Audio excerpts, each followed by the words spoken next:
It started the night the power went out. Not metaphorically. I mean literally. Our entire block plunged into darkness after some drunk driver rammed into a transformer down the street.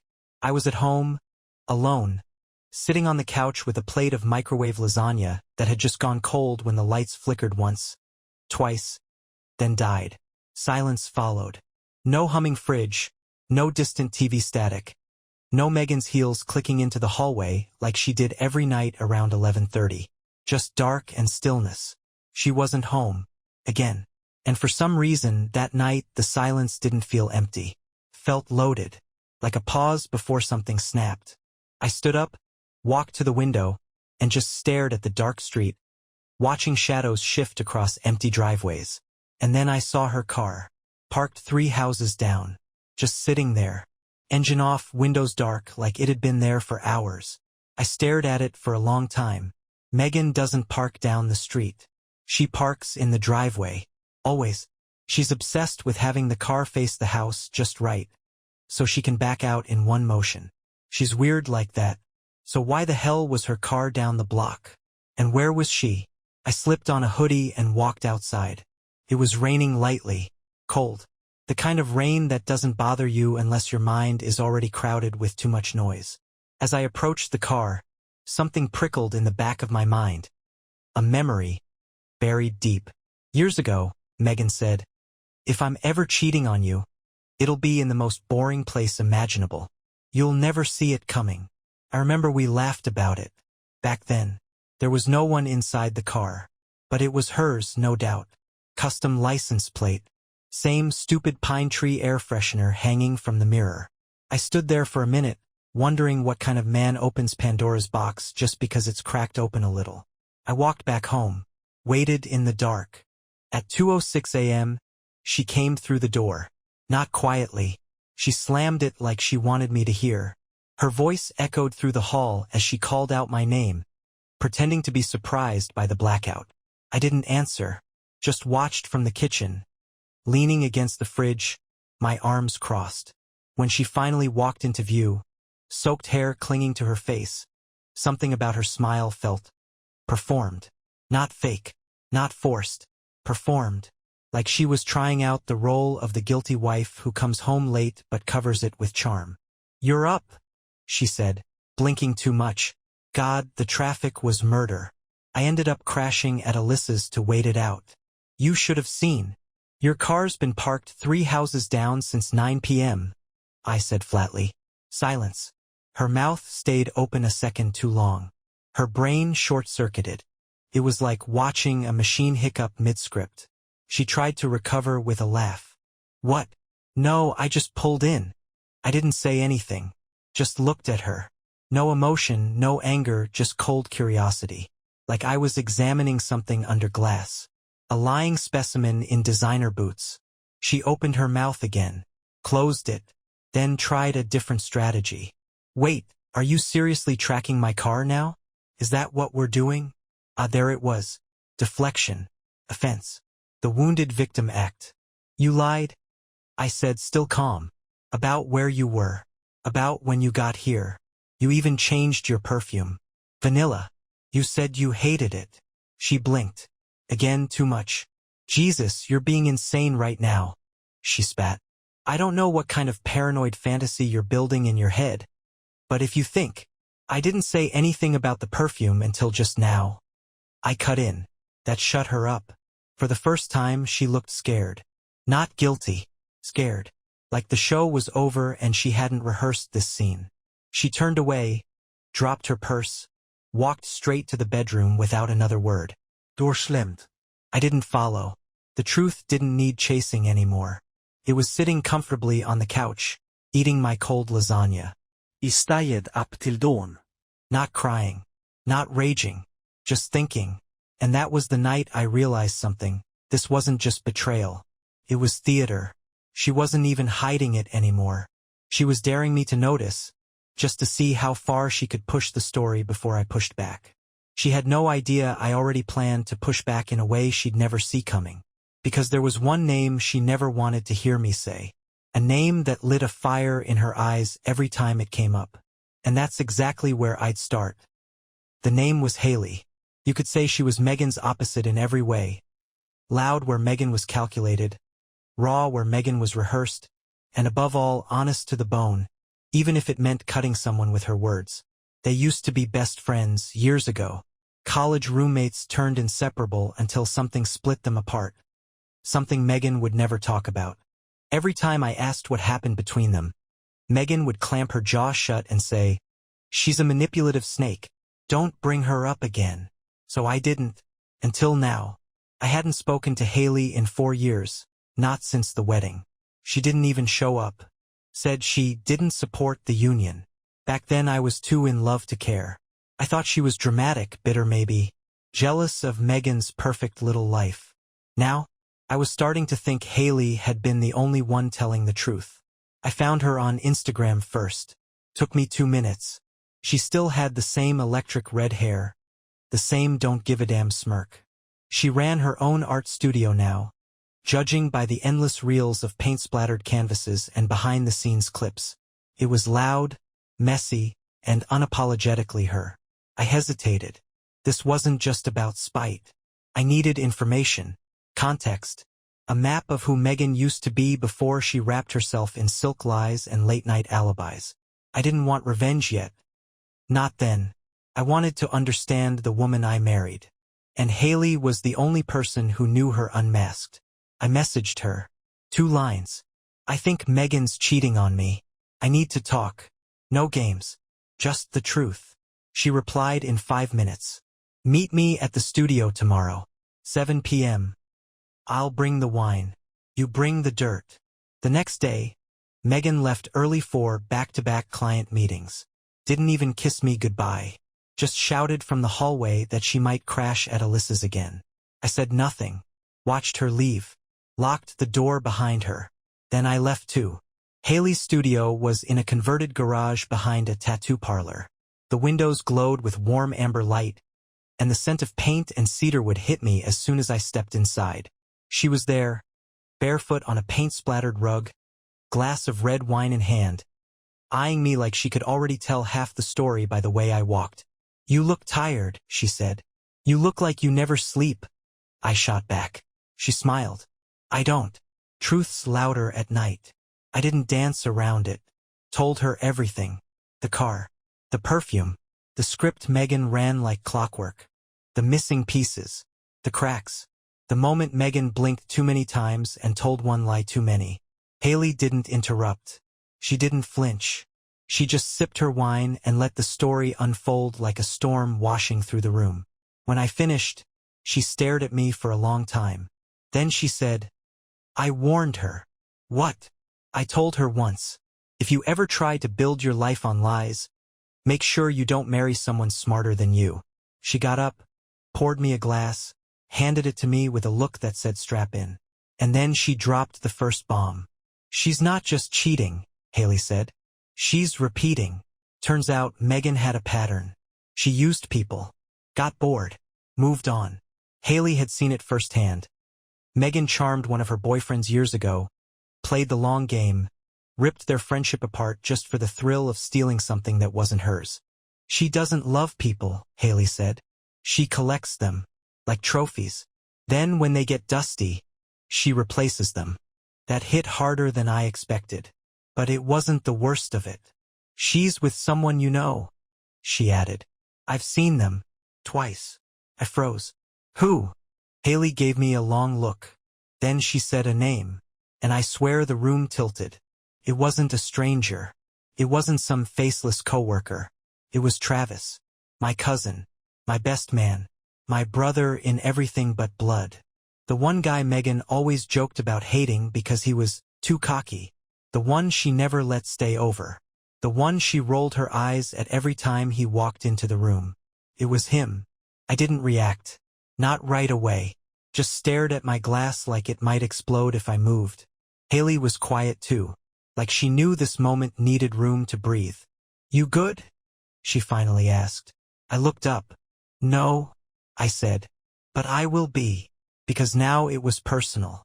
Megan didn't just break something between us. She ripped it apart with her bare hands and threw it in my face while laughing. And I wasn't going to let that slide.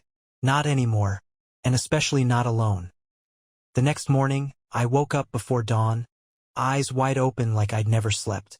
My body was still, but my mind had already run 10 marathons. I didn't feel like myself. I didn't even feel like a person. I felt like a loaded spring, wound so tight I could barely breathe. I didn't text Megan. I didn't check where she was. I didn't even care to know whether she'd stayed at Alyssa's or at a cheap hotel with Travis. Instead, I picked up my phone and called my brother. He answered on the third ring, voice thick with sleep. Yo, everything okay? Coffee, I said. Your place. 20 minutes. A pause. You good, man? Another pause. A quieter voice this time. You sound off. Yeah, I said. And we're gonna talk about why. I hung up. 20 minutes later, I was sitting at his kitchen island, sipping on whatever weak excuse for coffee he called a morning ritual. Travis sat across from me, shirtless, hair a mess, completely unaware of the noose tightening around him. I saw Haley last night, I said. He blinked. Megan's ex-friend? Why? She had something to tell me. Travis gave a fake chuckle. Let me guess. Another one of her conspiracy theories about Megan being the Antichrist or something. She said Megan's cheating on me, I said flatly. His face changed. Just a flicker, but it was enough. That half second where his eyes dropped, then snapped back like nothing happened. That blink was a confession. She's wrong, he said too fast. Dude, come on. Megan might be a lot of things, but she's not. She said she saw Megan with someone twice. Yeah, well, she's crazy. She said it was you. Silence. No fidetin. No outburst. Just stillness. Like he'd just been caught in the middle of a robbery, hands already in the register, wondering if running would make it worse. And then the smirk. Haley's always had it out for me. You really gonna take her word over mine? I leaned in. You know what's funny? You're not even trying to be convincing. You're just stalling. You think if you keep spinning long enough, I'll forget the clock's ticking. Travis stood up, paced, rubbed his face with both hands, then finally turned to me with a look that wasn't guilt. It was pity. You weren't supposed to find out like this. I stared at him, heat rising up my neck. How was I supposed to find out, Travis? Were you two gonna wait until Christmas dinner? Maybe make it festive. He winced. It just happened. No. It never just happens. He sat down again, suddenly looking 5 years older. It started one night after your bachelor party. She texted me, said she wanted to talk. We met up. We got drinks. I didn't think anything of it. You knew she was marrying me. I didn't plan it, all right? I didn't chase her. She came to me. That's supposed to make it better? He looked away, and that's when it clicked. It wasn't recent. This had started before the wedding. You were with her before we even said, I do. He didn't answer. Didn't have to. I stood up, and for a second I thought about throwing the mug at the wall, or punching a hole in his drywall, or walking out and never speaking to him again. But instead I did something worse. I smiled, because I had a new plan now. This wasn't just about exposing them. It was about undoing them. From the inside. I turned to him, calm as a winter lake. You know what the worst part is, Travis? She didn't even respect you enough to lie. She parked 3 houses down like I wouldn't notice. She came home with perfume I could smell across the room. She didn't hide this. She broadcasted it. And you? You're not her partner. You're her puppet. He didn't reply. He just watched me walk out the door like he knew something had shifted. Like the story he thought he was in had changed genres. Because this wasn't a tragedy anymore. It was a setup.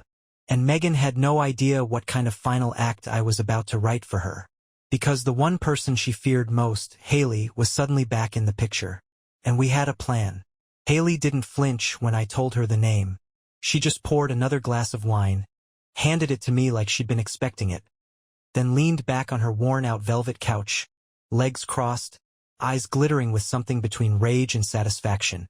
I knew it, she said. I saw the way she used to look at him, like he was a shiny object she hadn't collected yet. You were just the first prize. He was the bonus round. I didn't drink the wine. I was too wired. Too focused. I want to burn her world down, I said, voice low, controlled, and colder than I ever thought I could sound. Not with drama. Not with fire. I want her to crumble from the inside. I want her to lie her way into a corner and find out there's no door left. Haley tilted her head. You're more dangerous than I thought. I looked her straight in the eye. I'm not dangerous. I'm done being stupid. She nodded slowly. Then let's begin. We didn't call it revenge. That word's too small. Too juvenile. What we built was an unraveling. A silent collapse layer by layer. And Haley, God, she was surgical with it. First, we made a list. Not of targets. Not of schemes. But of pressure points. Megan's insecurities. Her secrets. Her image. Everything she fought to control and everything she couldn't stand to lose. She cared about 3 things. Her job. Her reputation. Her control over people's perception of her. Destroy those and Megan doesn't rage. She implodes. We started with work. Megan worked at this boutique marketing firm. Very small, very personal, lots of brunches with clients and fake smiles. Haley used to freelance there years ago. Got burned by Megan, of course. Fired after Megan spun a rumor that she'd gotten inappropriate with a married client. Classic move. Wipe someone out, take their spot, rewrite the story. And no one ever questioned it because Megan is charming. Immaculate. Perfect. So Haley made a fake inquiry through a client's assistant she used to know. Posing as a cosmetics brand CEO. Sent Megan an offer to pitch them a campaign. Huge budget, immediate exposure. We heard about your work from a glowing referral. Megan took the bait like a starving animal. The hook? Every slide of her deck, every claim about her marketing history, her client list, her success rate was carefully, deliberately false. She didn't know it, of course. She thought she was killing it. We just made sure someone in her firm anonymously received the deck after her presentation. 2 days later, she was under review for misrepresentation of credentials and ethics violations. Second, we targeted her social circle. Now, Megan prides herself on being this curated version of effortless sophistication. She doesn't have friends. She has followers. A polished circle of women who brunch in neutral tones, pretend to love each other's husbands, and compete over who has the cleaner minimalist aesthetic. Megan's queen bee, obviously. Hosts the dinners, picks the wine, controls the group chat. Haley helped me pull the pin. She still had screenshots. From college. From texts. From years ago. Stuff Megan sent late at night. Catty, cruel things about the very same women she now posted selfies with under hashtags like #sisterhood and #wifeycircle. We made an anonymous email account. One long thread. Subject line. Thought you should know. We didn't even have to fake drama. We just reminded people of who Megan really was. The next weekend, she wasn't invited to a bridal brunch. The one she had planned. At our house. I watched her spiral quietly.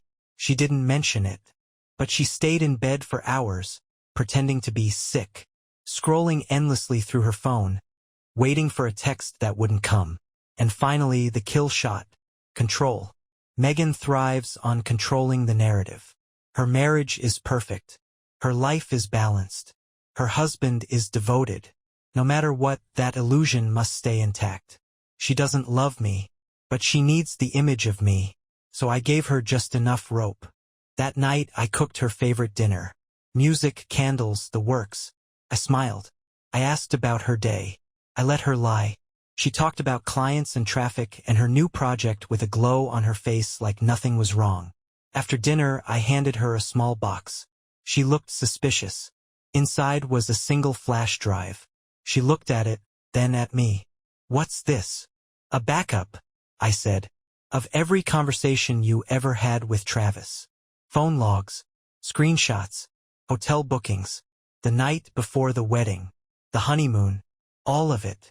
Her face drained of color. Not fear. Rage. Because for the first time I was ahead of her. You're bluffing, she hissed. No, Megan. You're just used to winning. She stood. Knocked the chair over. What the hell are you trying to do? Blackmail me? Threaten me? No. I'm letting you know you're not untouchable anymore. And then I dropped the final piece. I sent copies to your job, your friends, Travis's girlfriend. Her jaw actually clicked. There was a pause. The kind where you expect someone to scream, to lunge, to fall apart.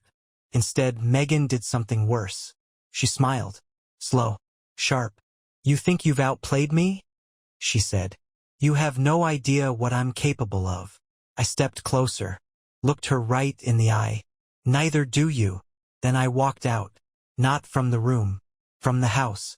And that was just the halfway point. Because what came next? That's where things really got interesting.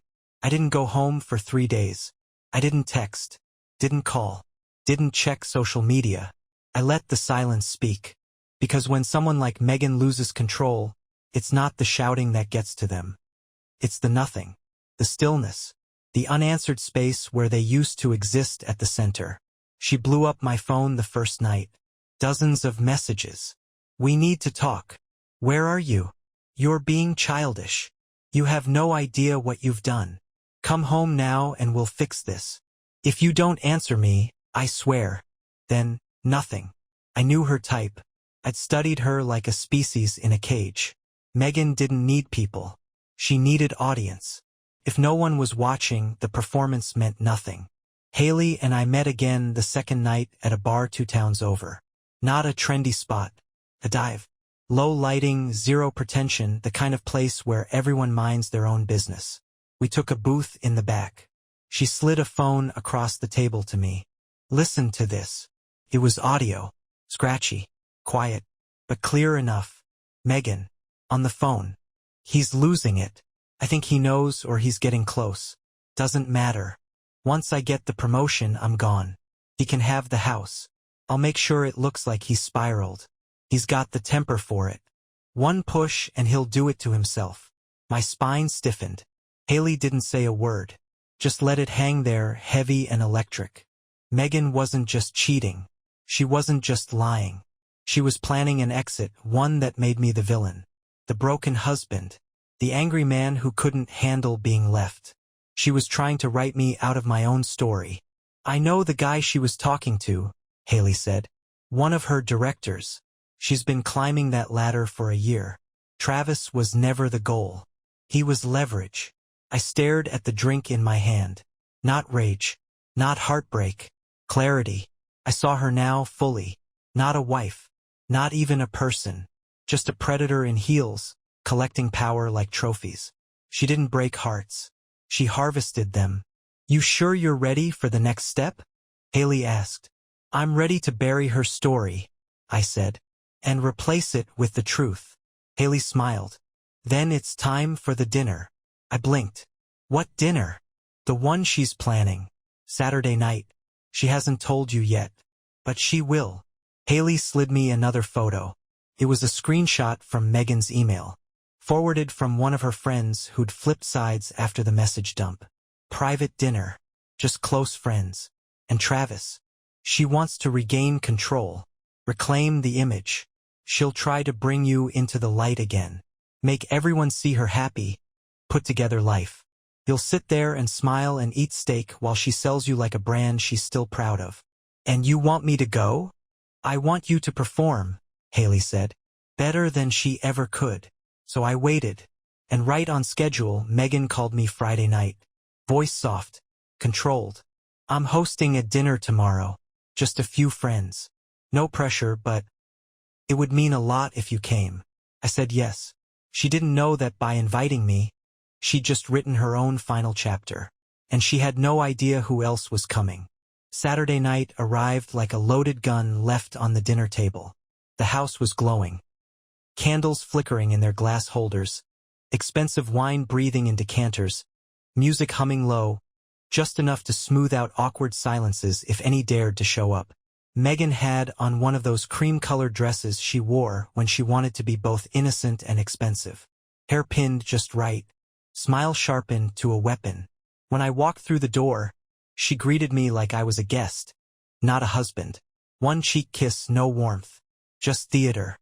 You look good, she said. Eyes scanning me like I was furniture she might want to replace. You look practiced. I replied. She laughed a little too hard. Oh, don't be like that tonight. Let's keep things civil. I looked around. The guest list was a curated group. Travis was there, of course, acting like he belonged, grinning like a man who thought he'd gotten away with it. Two of Megan's closest brunch friends, who still hadn't replied to her messages after the screenshots. And a couple new faces, clients probably, people she was trying to impress. But the most important person hadn't arrived yet. I took a seat, smiled politely, played the part. Megan floated between guests, pretending everything was perfect. She rested her hand on my shoulder once. I didn't react. Her grip lingered a second too long, and then she moved on. Travis kept looking at me, expecting a confrontation. I gave him nothing, and that terrified him more than a punch ever could. Dinner started. Wine poured. Megan toasted to new beginnings and old friends. She said something about growth and forgiveness. People clapped. I watched her closely. She was sweating. Not visibly, but I knew her tics. She kept adjusting her ring, kept clearing her throat. She was trying to hold control like it was slipping through her fingers. And then the doorbell rang. She froze. I didn't. I stood, slow and deliberate, and walked to the door. Opened it. There she was. Haley, in a jet black dress, hair wild, eyes on fire. She looked like the ghost of every sin Megan had tried to bury. And behind her, Alyssa, Megan's actual friend. The one she claimed to be staying with all those nights. I stepped aside. Let them in. Megan's face was pale lightning. Oh, she said, voice tight. I didn't know you two were coming. You didn't invite us, Haley said. He did. Everyone at the table turned. Megan's laugh cracked slightly. Well, this is awkward. No, Alyssa said, walking toward the table. This is awkward. She pulled a chair. Sat down. Haley didn't. She stayed standing. You want to tell them, Megan? Or should we? Silence dropped like a guillotine. Megan's eyes darted to me, to Travis, back to Haley. She opened her mouth. Closed it. I stepped in. She's been lying, I said. To all of you. To me. To him. I nodded at Travis. And to herself, maybe. But not anymore. Travis stood. All right. Let's not turn this into a... Sit down, Haley snapped. He sat. I looked around the table, one by one. She's been sleeping with him, I said, slow and clear. Since before our wedding. Since the bachelor party. Megan stood. Okay. You've made your point. She lied to Alyssa every time she said she was crashing at her place. She lied to her friends. She lied to her boss. And most of all, she lied so well she started thinking truth was optional. Gasped. Eyes. Forks clinking. Travis looked like he was trying to disappear into his wine glass. Then Haley delivered the final cut. She also tried to frame him, she said, nodding toward me. Tried to paint him as unstable, to collapse his reputation in case he found out. And guess what? He did. Megan's hands trembled. I don't know what story you told yourself, Megan, I said. But this one, this dinner, this was my show. You just got invited to the wrong seat. She tried to speak. Her voice cracked. Leave, I said. She didn't move. I stepped closer. You don't live here anymore. Haley handed me an envelope. Proof of the lease termination I'd filed that week. Her name removed. The house in my name only. Keys changed tomorrow. You're out, I said. And with that, I turned and walked to the kitchen, pouring myself a drink while behind me. The room cracked open. Voices. Movement.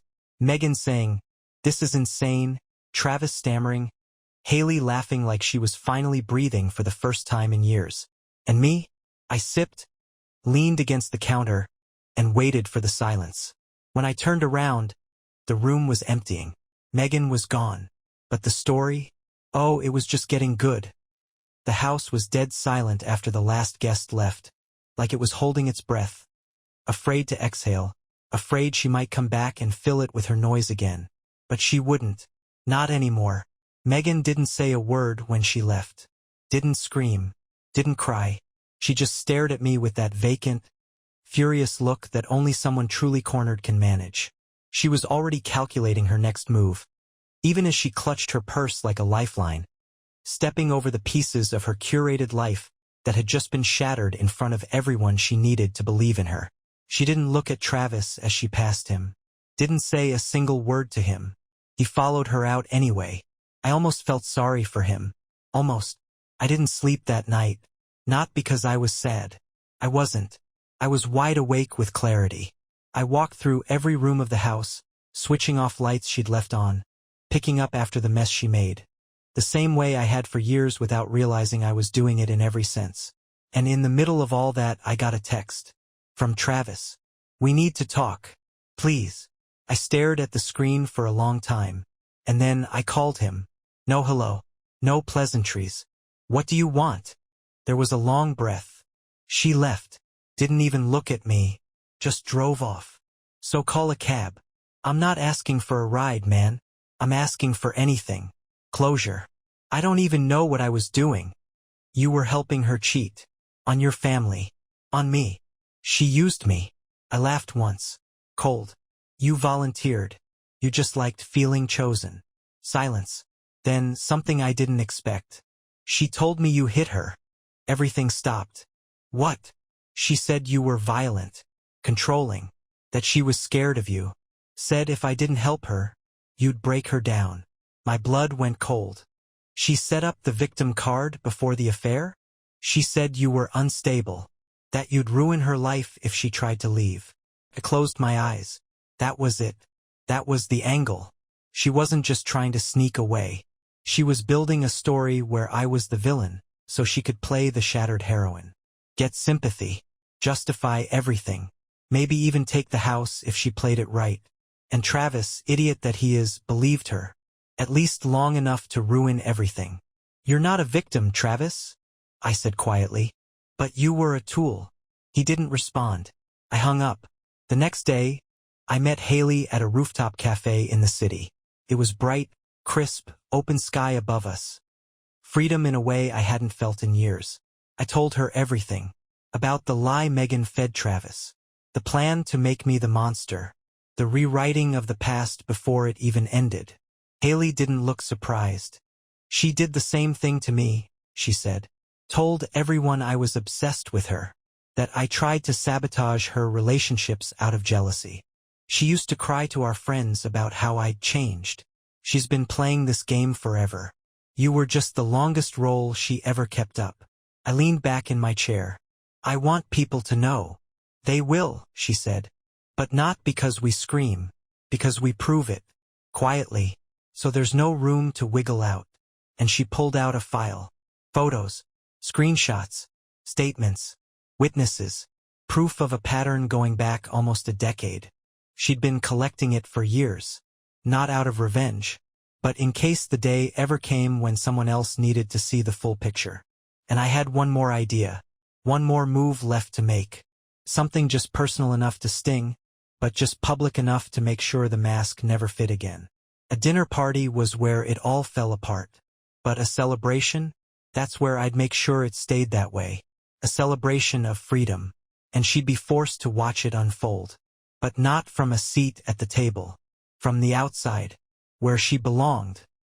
The invitations went out Monday morning. Elegant, minimalist white cards with gold trim, Megan style, ironically enough. She taught me the art of appearances, so I used it against her.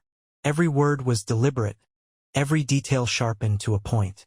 An evening to celebrate new chapters. Not petty, not dramatic, just final. A quiet declaration that the old version of my life had ended, and I wasn't mourning it. I was setting it on fire with a smile. I didn't send her one. Of course not. But I knew she'd see it. She still had friends in that circle. Not all of them had turned on her. Some were floating in that in-between space, unsure what was true, waiting for someone to frame the ending clearly. So I did. And I invited everyone. The friends who'd stopped answering her calls. The coworkers who used to worship her. Her ex-boss, the one who'd started that review process after our little document leak. Even Alyssa, who'd now fully defected after realizing just how often Megan had used her name to cover for hotel rooms and overnight escapes. And, of course, Haley. She was the first RSVP. I rented a rooftop venue. Not to show off, but to raise the stage just high enough for the right people to see what survival looks like when it's not quiet and broken but loud and alive. The night of the event, I stood at the top of the stairs overlooking the venue, watching people arrive in waves. Laughter, clinking glasses, small talk layered with curiosity. They all came for different reasons, some to support, some to witness. I was halfway through my second drink when Haley showed up. Dressed in midnight blue, hair wild in the breeze, and smiling like a lioness off leash. She walked straight up to me, kissed me on the cheek, slow, deliberate, and whispered, "She's already seen the photos." I raised an eyebrow. "Of this?" I asked. "Of this. The guest list. The venue. You. Me." "She called Alyssa 3 hours ago trying to spin a new story. Said you were throwing a revenge party." I grinned. "And what did Alyssa say?" "She told her she was busy picking out a dress." I almost laughed. It was strange, this feeling. Not triumph. Not satisfaction. Just lightness. Like I'd crawled out of a concrete room. I didn't realize I'd been trapped in and was finally breathing real air. The night unfolded beautifully. People toasted to healing. No one mentioned Megan's name, but her absence hung in the air like a ghost. An echo that only made the present feel louder. And then the twist. Right around 10 p.m., just as the lights dimmed and the music softened, someone said my name behind me. I turned, and there she was, Megan. Not invited, not announced. Standing at the edge of the party in a crimson coat. Lips painted too red, trying to hold herself together with the same elegance she'd used for years as armor. "Can we talk?" she said, eyes scanning the room. She was shaking. Not visibly, but I knew her tells. She wasn't here for closure. She was here to reclaim the narrative. "No," I said simply. Her voice dropped. "You made this public. I made my life public. The one you tried to rewrite." She stepped closer, lowering her voice. "You're making a mistake. You already made it. Over and over." People were looking now. Not many. Just a few. "Enough. You really think Haley's better than me?" she hissed. Smile still on, voice barely moving. I leaned in. "She's not better. She's real. Something you never were." She stared at me, and for the first time I saw it. Not fury. Not arrogance. Emptiness. Like the mask finally slipped, and even she didn't recognize what was underneath. "You'll regret this," she said. No, irraplia. "You will. Because this isn't just a party." "What is it, then?" "It's proof you can be erased." I turned, walked away, and Haley was there waiting. She didn't ask what happened. She didn't need to. She just handed me another drink. And together we raised a toast. Not to revenge, but to resurrection. The fallout didn't come with fire, it came in silence. 3 days after the rooftop, Megan's name started disappearing. Subtly, deliberately, from projects, from company rosters. Her work email went dark. LinkedIn connections dropped by the dozens. The firm never issued a statement, but I didn't need one. I'd read between Megan's lines for years. I knew exactly what this meant. They didn't fire her. They erased her. Haley told me the final straw had been a quiet complaint filed by one of the newer clients she was pitching, a woman who attended the dinner. Apparently Megan had tried to salvage her image that night by pulling her aside and saying she was the victim of a smear campaign, orchestrated by her emotionally unstable husband and a bitter ex-friend. The woman smiled politely, nodded, and recorded the whole thing. The audio made its way to the firm's senior partners by Monday morning. They called it unbecoming conduct. She called me from a burner number that afternoon. I didn't pick up. The voicemail was short. "You've ruined me. I hope it was worth it." I listened to it once, then deleted it, because the truth was, I hadn't ruined her. She'd built her throne on a lie and acted surprised when the floor gave out. But even now, I could feel her trying to crawl back into relevance. She couldn't stand the quiet. So she posted cryptic Instagram captions, black and white stories of wine glasses and cityscapes, quotes about betrayal and healing. Her loyal few tried to rally around her, but the silence from the rest of the world was louder. And then came the final blow. Haley and I made it public. Not a relationship status. Not anything romantic. Just one picture. A candid shot, me and Haley in her studio. Her painting. Me laughing, off guard, sleeves rolled, eyes closed. She posted it. No caption. No context. But everyone knew. And Megan? She lost it. Alyssa told me later that Megan called her in the middle of the night, voice shaking, demanding to know how long it's been going on. It doesn't matter anymore, Alyssa told her. You lost. Megan hung up. I didn't care about her reaction anymore. I didn't need it. I didn't wait for it. What I felt wasn't revenge. It was freedom. The kind of freedom you don't know you're missing until you taste it. And God, it tasted clean. One evening, Haley and I sat on the balcony of her apartment, watching the city swallow the sun. She leaned her head on my shoulder. You okay? She asked. Yeah, I said, and I meant it. Not okay like healed. Not okay like it never happened. But okay like I had both feet on the ground again. Like the weight wasn't crushing me anymore.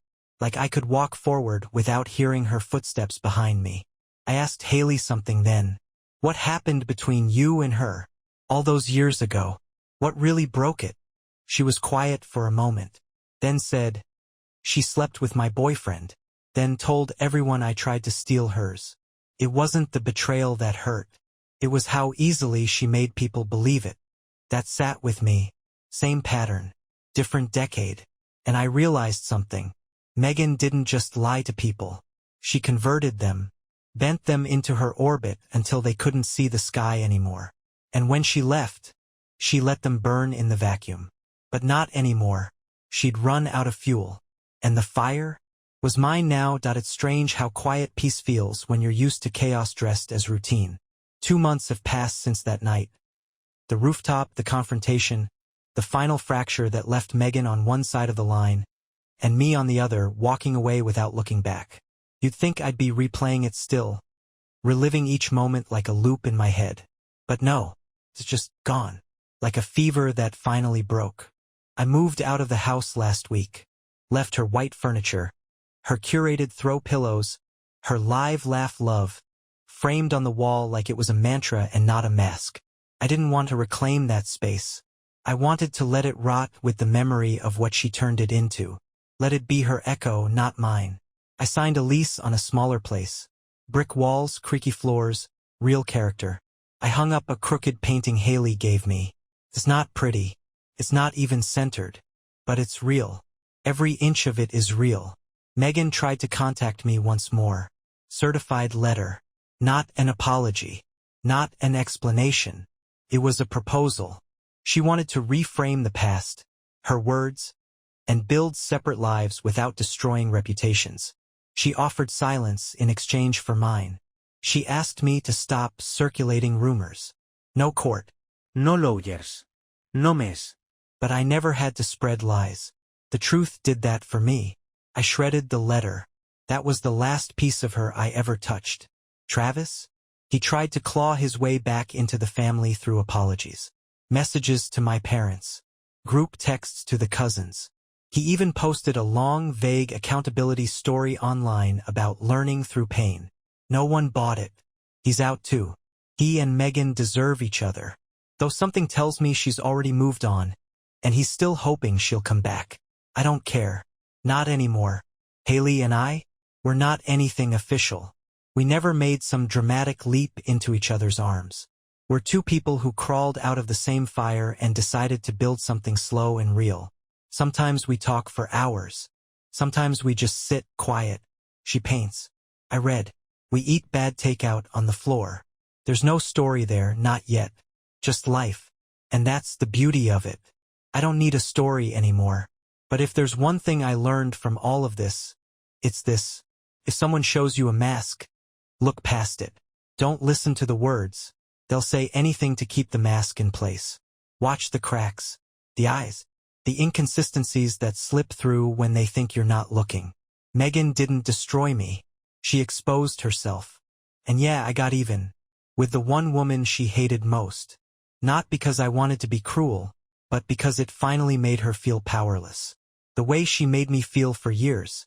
You should have seen everyone's reaction. Shock?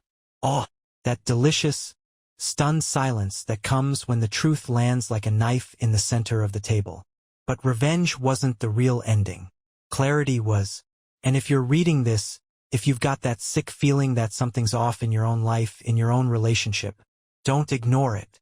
The lie only wins if you let it live. I let mine die, and I finally started breathing.